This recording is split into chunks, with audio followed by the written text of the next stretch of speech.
réew mi bu tàbbee ci loxoy militaires yi woote dina fi gëj waaye président du fi gëj. depuis coronavirus ba tey Sénégal benn problème rek la am muy politique.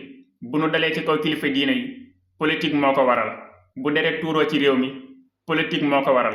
te lii moo ko waral ci politique dafa am benn waay boo xam ne si nii li fi ak ñu ngi koy jéem a tuumaal askan wi di ko gën a xam, li fi ak ñu ngi koy gën di mettital askan wi di ko gën di bëgg, li fi ak ñu ngi koy gën di gàllankoor ndaw ñi di gën di am cofeel ci moom, mag ñi di ko gën di xam.